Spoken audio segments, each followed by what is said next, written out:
জানে না তারা। এই নারীদেরকে পাওয়ার জন্য যখন আপনি ব্যস্ত হয়ে আছেন, তখন আপনি নিজের পায়ে কুড়াল মারছেন না, বরং কুড়ালেই পা মারছেন। এদেরকে পাওয়ার জন্য আপনি যখন ব্যস্ত হয়ে আছেন, তখন আপনি কুড়ালে পা মারছেন, নিজের পায়ে কুড়াল মারছেন না। যখন তারা আপনার ঘরে আসবে, কশ্চিনকালেও তারা ইসমাইলের মতো সন্তান জন্ম দিতে পারবে না। তাদের চাহিদা পূরণ করতে আপনার সারা জীবনটা শেষ হয়ে যাবে। আপনার চাহিদা পূরণ করতে এবং সন্তুষ্ট করতে আপনি হিমশিম খেয়ে যাবেন। দিন একদিকে চলে যাবে, দুনিয়া আর একদিকে চলে যাবে।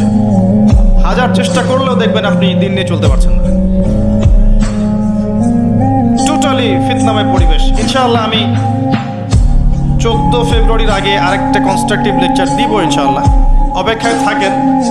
কিন্তু আজকে এই টপিকটা আমি এখানে বলতে চাচ্ছি না, কারণ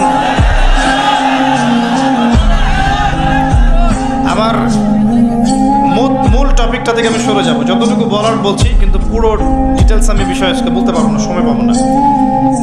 এতটুকু শোনেন, যে বয়সে ইসমাইল আলাইহিস সালাম এই কথাটা বলেছেন, এই বয়সের জেনারেশন আমাদের দেশে কি করছে দেখে নেন, বিশ্বে কি করছে দেখে নেন। হ্যাঁ, এতটুকু বলি, আপনি এই বয়সে যাই করছেন, ইসরায়েলের ইহুদির সন্তানরা ওই বয়সে তাই করছে না। জি, তারা আপনার আমার মতো কাজ করছে না। ওরা জানে ওদের উদ্দেশ্য কি। ওরা আমাদেরকে আমাদের উদ্দেশ্য থেকে সরিয়ে দিয়েছে, ওরা জানে ওদের উদ্দেশ্য কি। ওরা চায় বিশ্ব শাসন করতে, এবং তারা সেটা করে দেখাচ্ছে।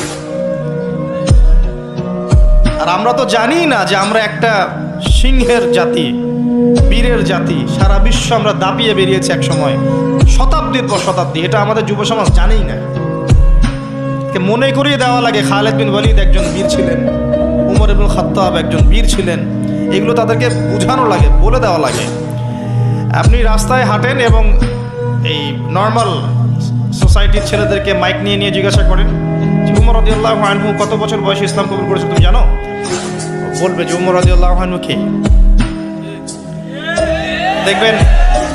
দেখবেন যে দেশের কথা জিজ্ঞাসা করেন, স্বাধীনতা দিবস কবে, ভাষা দিবস কবে, জিজ্ঞাসা করেন আন্তর্জাতিক মাতৃভাষা দিবস কবে, হিউজ অ্যামাউন্ট অফ পিপল আছে বাংলাদেশে, বলতে পারবে না কোন দেশ, সিরিয়াসলি বলতে পারবে না। ইংলিশ মিডিয়াম ব্যাকগ্রাউন্ডের প্রচুর সন্তান আছে, আর এটা আমার চেয়ে ভালো আপনি জানেন না। আমরা এই ব্যাকগ্রাউন্ড থেকে উঠে আসছি। ইংলিশ মিডিয়াম ব্যাকগ্রাউন্ডের অনেক বাচ্চা আছে, দেশের ঐতিহ্য সংস্কৃতি সম্পর্কে যারা পরিমাণ খবর রাখে না।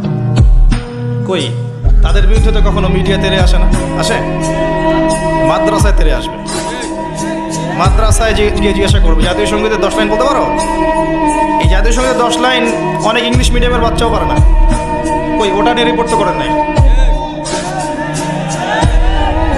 তো আমাদের ডাবল স্ট্যান্ডার্ড আছে। আমি একটা কথা বলতে চাচ্ছি যে আমাদের প্রজন্ম না দেশ, না ইতিহাস, না সংস্কৃতি, না ইসলাম, কোনো কিছুর খবর রাখে এই প্রজন্ম।